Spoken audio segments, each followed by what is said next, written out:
Y ends POV. I opened my eyes and held my bandaged head. I was in excruciating pain. I slowly sat up and realized I was on the bus. I looked around wearily, hoping for an answer as to what had happened. I quickly realized it was late. The sun had already set and most students were asleep. The bus driver continued to drive while quietly conversing with Mr. Aisawa. That was a lot of work. But if you leave the bandages on for a little while, you should be fine. I turned and found Hima sitting in the seat across from me. How long have I been out? I quietly asked, not wanting to wake the other students. About 9 hours. He responded and showed me the time on his phone. 13 p.m. it read. I looked away and towards the back of the bus. I could see Mina's pink hair sticking up from behind the seat in front of her. How's Mina? I asked. She's the one that found me. She rushed to help when she saw me. I looked back at Kiri. He slowly smirked, seeing the worry for her in my eyes. She's fine. She's not the only one who helped, you know. I gave him a questionable look as he continued. You might not have seen since you were basically already unconscious. But Katsuki was right behind her. He trailed off. Bakugo? I questioned, chuckling a little. This had to be a joke. The Katsuki Bakugo helped Mina save me. He only smiled in return and looked back to where Bakugo was sitting. I looked with him. He was asleep. This might have been the first time I've seen him so peaceful. He had a couple scratches on his face, but nothing too bad from what I could tell. I had no words. Bakugo saved me? But why? I couldn't believe it. I looked back and forth from Kirishima to Bakugo. Kirishima laughed at my actions. You know, he started. He's not so bad once you get to know him. I laughed. You're right. I said, pulling up my sleeve to show him the painful burn marks I had on my wrists due to Bakugo's reckless actions not too long ago. Kiri's smile quickly faded. He looked down at his lap, as if looking for what to say next. So, about what you heard in the hallway earlier when me and Bakugo were arguing. He quickly looked up at me and bowed his head. My eyes grew wide. Please forget you heard anything, he pleaded, looking back up at me with a swift action. I looked at Kirishima with a clueless face. What was he talking about? The conversation earlier. Why is he bringing that up? Endless. Oh my gosh. Kiri. I trailed off. That conversation. Was it about me? I questioned. Somewhat regretting I asked, but also curious, so I stayed quiet, waiting for him to respond. Kirishima just looked at me. But before he had the chance to respond, the bus driver interfered by getting on the speaker. We're pulling into the hotel. Please grab your trash before getting off. I looked at Kiri one more time before he stood, quickly grabbing his things and exited the bus as fast as he could. I knew he was avoiding the question. Time skip. Once we entered the hotel, we all waited in the lobby, resting on the couches while the teachers got us all checked in.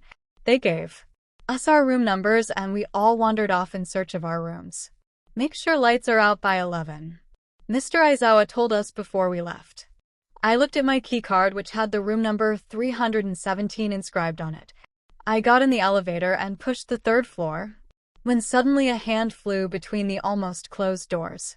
They yanked them open and there stood someone who gave me goosebumps. Bakugo. He piled in the small elevator with all his belongings, glancing down at me once he'd pressed the 4th floor button. It was awkward. No one but him and me, standing in the jam-packed space. And of course, elevator music played quietly. This is so awkward. What do I do? What do I say? Do I say anything? I glanced up at Bakugo from the corner of my eye, knowing I had to say something. I spoke the first words that came to mind. Thank you, I said, suddenly breaking the awkward silence. He looked down at me. What for? He suddenly responded in a deep, tired voice. The huskiness of his voice caught me off guard, which made me more nervous. I looked down and spoke. Well, Kakiri told me you helped Mina rescue me, so thanks. I stuttered. Crap, he's gonna make fun of me. I looked back up at him and he had a smile on his face. A wave of relief washed over me. I'd never seen him like this.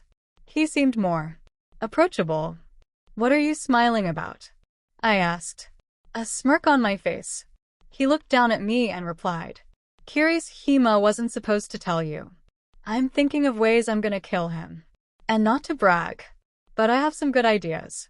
His evil smile grew at his twisted thoughts. My smirk dropped as soon as it had appeared. With those words, his seemingly more approachable side had disappeared completely, and I was left with his murderous side. Thankfully, the elevator doors opened quickly, and I made my escape. I quickly exited with my things. But the whole conversation didn't sit right with me. As the doors were closing, I looked back at Bakugo and quickly said, "I meant what I said." Bakugo, and with that the doors closed. I let out a sigh, wondering if he heard me properly. I decided it's best not to think about it.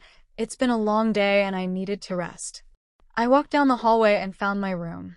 317. The door read. I walked in to find my roommate unpacking her things. My eyes widened as Momo stared back at me.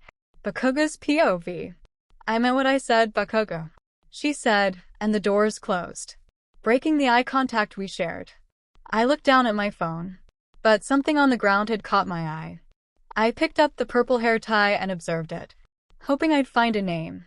And then I did. There, written in small letters, read, YN. I recognized it as the one she had worn in her hair the day we trained together. How the hell am I going to give this back without being weird? The elevator doors opened, and I placed the hair tie around my wrist so I wouldn't forget to deal with it later. Once I found my room, I barged in and found my roommate sitting on his bed. He didn't even have to turn around. I'd recognize that ridiculous hair anywhere. "Carries him, eh?" He turned and showed me a cowardly smile. "I'm gonna kill him." Thanks for watching my video. Make sure to like and subscribe to my channel so you won't miss anything I post.